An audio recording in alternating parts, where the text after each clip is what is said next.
students. So today we are going to study history for class 10th.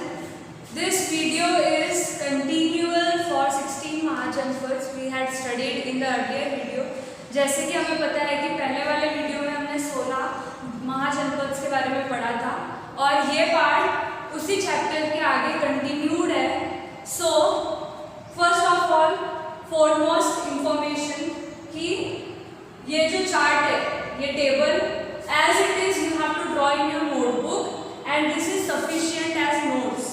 ठीक है, ये table आप जो फॉलो करोगे ये आपके लिए सफिशिएंट, ये आपके लिए नोट्स का काम करेगी. So today we are going to study about the Janpads of Rajasthan. As you know, I had told earlier, जैसे कि आपको पता है, मैंने लास्ट लेक्चर में आपको बताया कि महाजनपद क्या होता है.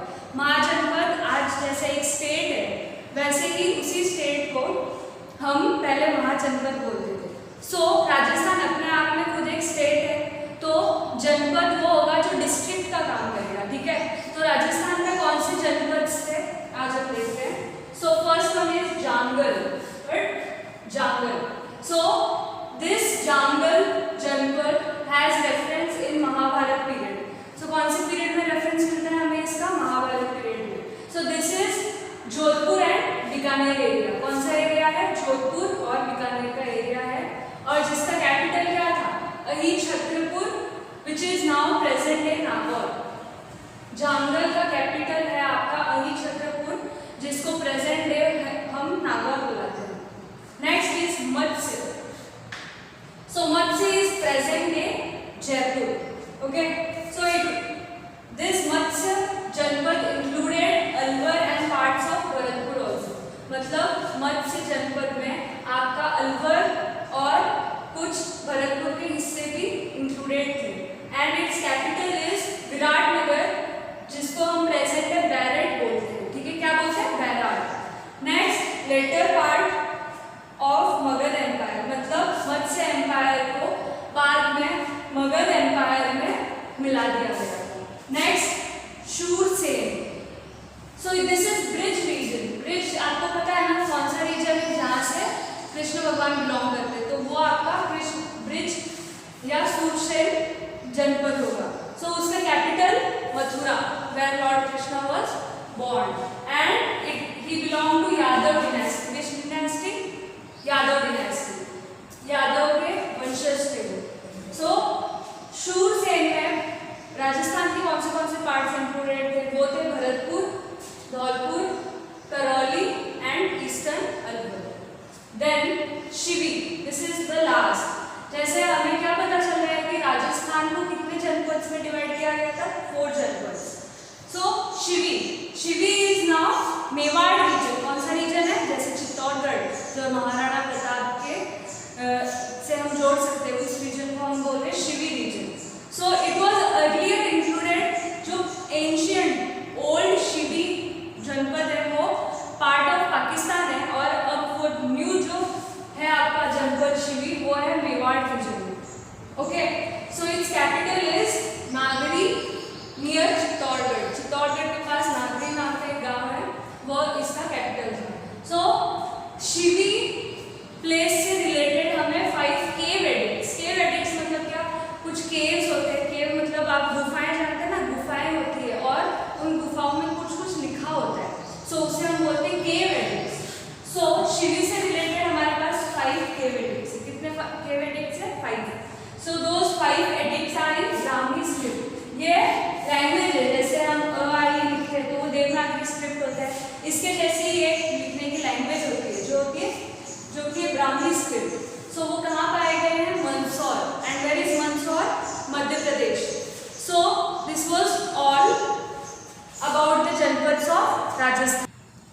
सो students, now up till here we have studied about Mahajanpads of India and Janpads of Rajasthan. Now we are moving on for the study of various dynasties which were present in our country in ancient period. Okay, so first and foremost empire was Mauryan Empire. जैसा कि हम जानते हैं कि Mauryan Empire सबसे first empire था जो कि किसने खड़ा किया था? Chandragupta Maurya. Chandragupta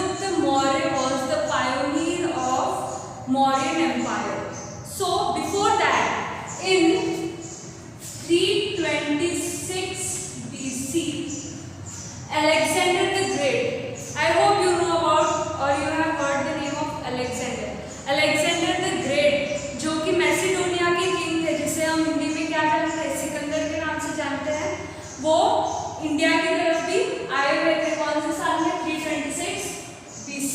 and at that time who was the king of Magadh? Ghanananda of Nanda dynasty, he was king of Magadh.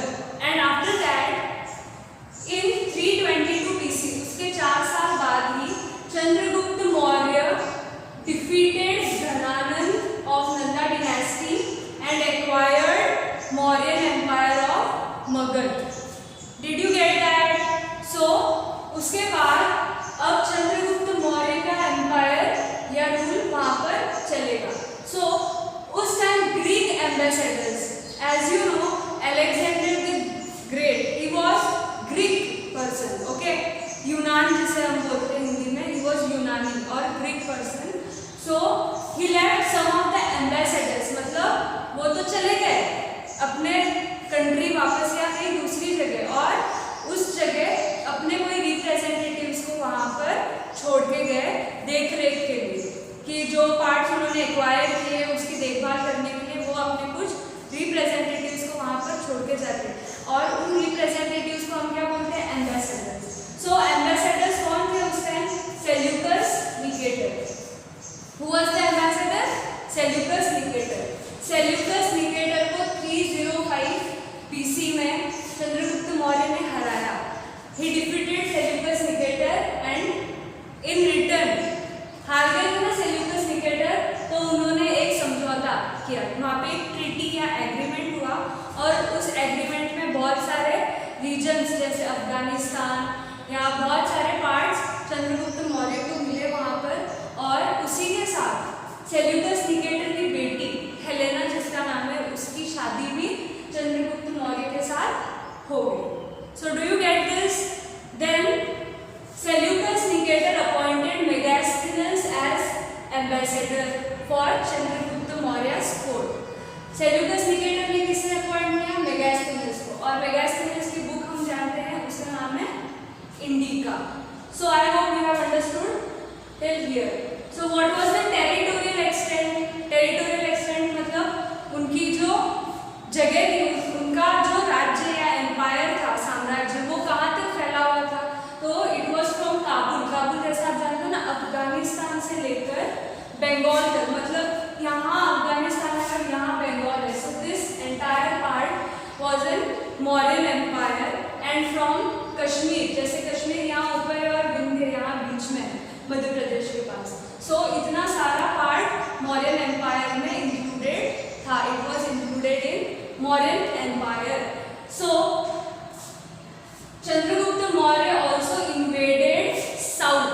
South भी इन्वेड किया था। यहाँ पे एस का मतलब है साउथ। जैसे जो पार्ट्स कौन से साउथ के, तमिलनाडु, केरला, कर्नाटका, ये सारे पार्ट्स भी उन्होंने अटैक किए थे। जो इन सब के बारे में हमें कैसा पता चल रहा है?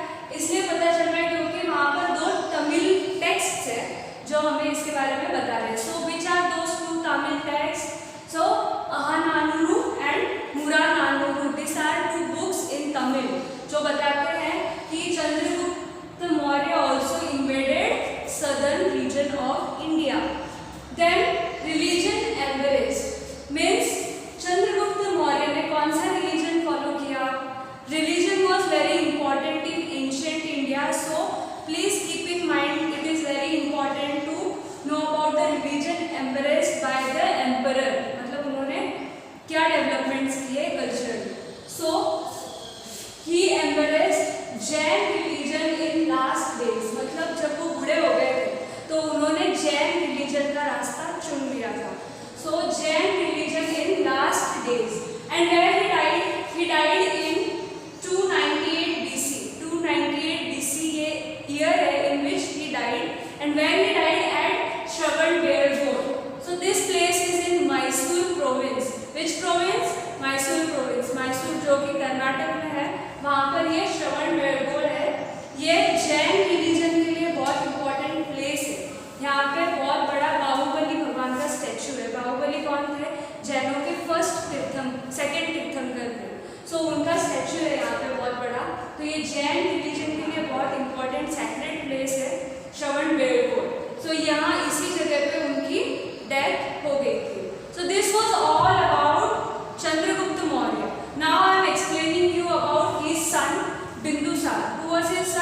Bindusar. So what was his time period? 298 BC to 272 BC. So during the time of Bindusar, there were two ambassadors who visited the Mauryan Empire. So who was first one? First one was Demachus.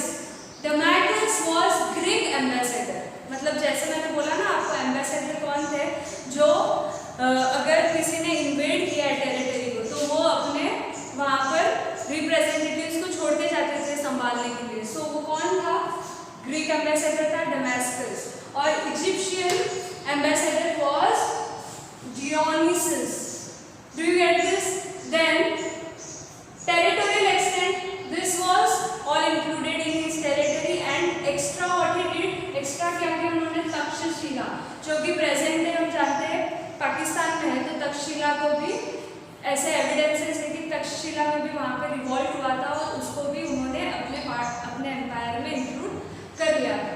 So this was all about Bindusara, son of Chandragupta Maurya. Now last but not the least, very important person which about whom we must know. So he is Ashoka the Great. He has been the turning point in the history of India and in history of all the empires in our ancient India. So सबसे important बात what you are going to know about Ashoka is, Ashoka के नाम पे हमारे country में बहुत सारे pillars खड़े किए गए हैं. ये आप तो जानते हैं ना, स्तूपा, जैसे सांची में एक स्तूपा है, या बहुत सारे स्तंभ, विजय स्तंभ उन्होंने खड़े किए थे. सो उनके नाम में बहुत सारे इंस्क्रिप्शंस है. हमारे पूरे कंट्री में बहुत सारे इंस्क्रिप्शंस मिलते हैं. उन सारे ही इंस्क्रिप्शंस में अशोका द ग्रेट को किस नाम से जाना जाता है? देवानाम प्रिय और देवानाम प्रियदर्शी, इस नाम से ही जाना जाता है. उनका नाम डायरेक्टली अशोका कहीं पे भी नहीं लिखा जाता है, उनको इन दोनों नामों से ही जाना जाता है.